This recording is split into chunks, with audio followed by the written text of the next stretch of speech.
ખાસ કરીને યુવાન મિત્રોને મારી પ્રાર્થના છે, ભરોસો રાખજો, તમારા શંકરભાઈ ઉપર ભરોસો રાખજો. હું તમારા ઉજ્જવળ ભવિષ્ય માટે મહેનત કરવામાં કોઈ કચાશ નહીં. સ્થાનિક સ્વરાજ્યની ચૂંટણીઓ માટે મતદાન 26મી એપ્રિલે યોજાવાનું છે, ત્યારે ભારતીય જનતા પાર્ટીએ એડી ચોટીનું જોર લગાવી રહી છે.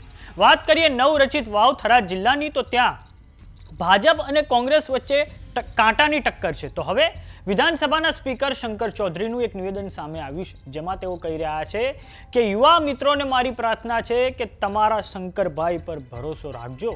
તો આવો જાણીએ શું છે સમાચાર. નમસ્કાર, જમાવટ સાથે હું છું પાર્થ.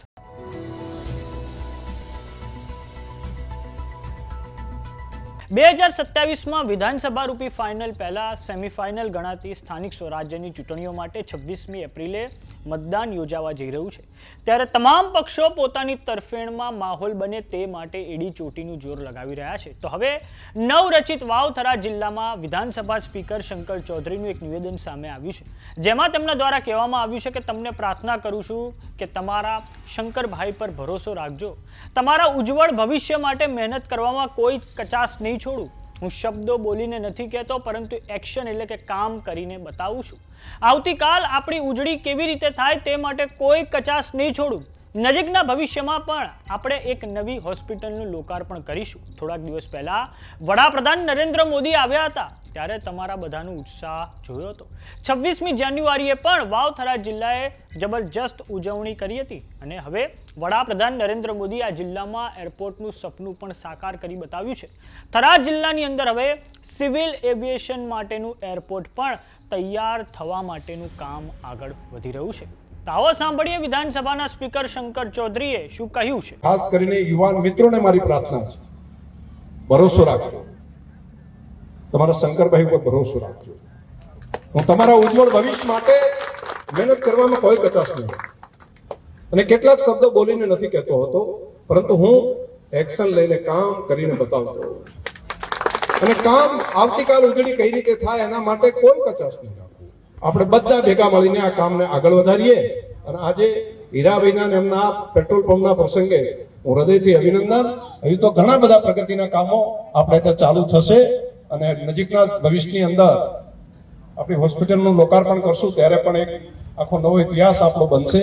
તમે થોડા દિવસ પહેલા અહીંયા જોયું છે મોદી સાહેબ માટેનો નમો ઉત્સવનો કાર્યક્રમ તમે બધાએ જોયું છે. અહીંયા 26મી જાન્યુઆરીનો કાર્યક્રમ એ તમે બધાએ રંગે રંગે આખા ગુજરાતનો ઝંડો આપણા થરાદના આંગણે લહેરાયો છે. અને આ કામ માત્ર શંકરભાઈનું નથી, આપણા થરાદનું છે. આ ગૌરવ આપણા થરાદનું છે, આપણા થરાદ જિલ્લાનું છે.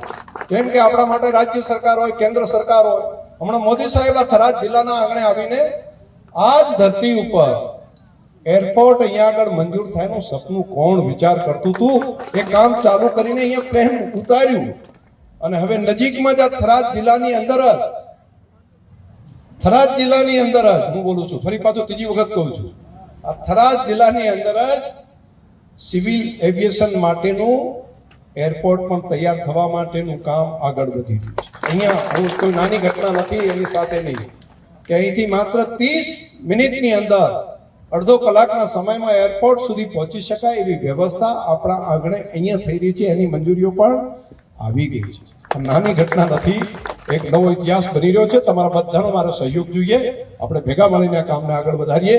તમારા બધાનો જો સહયોગ હોય તો મારી સાથે મનથી એક વખત હાથ ઊંચા કરીને ભારત માતાની જય બોલાવો. હાથ ઊંચા કરીને જેનો જેનો સહયોગ હોય કરે, ના હોય તો હાથ નહીં કરો ચાલશે. બોલો ભારત માતા કી જય.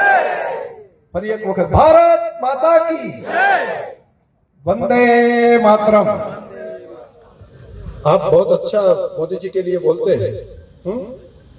खूब सरस. તમારું નામ અમારે બદલવું પડશે.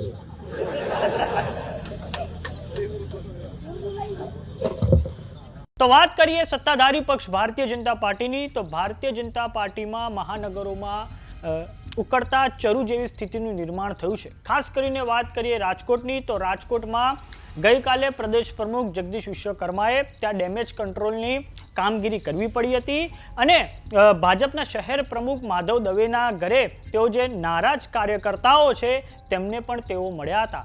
આ ઉપરાંત જગદીશ વિશ્વકર્માએ 15 મહાનગરપાલિકાઓમાં જન સેવા સંકલ્પ કાર્યક્રમનો શુભારંભ કરાવ્યો હતો અને તે પછીથી સમગ્ર ગુજરાતમાં ભારતીય જનતા પાર્ટીએ સ્થાનિક સ્વરાજ્યની ચૂંટણીઓને લઈને પ્રચારના શ્રી ગણેશ કર્યા હતા.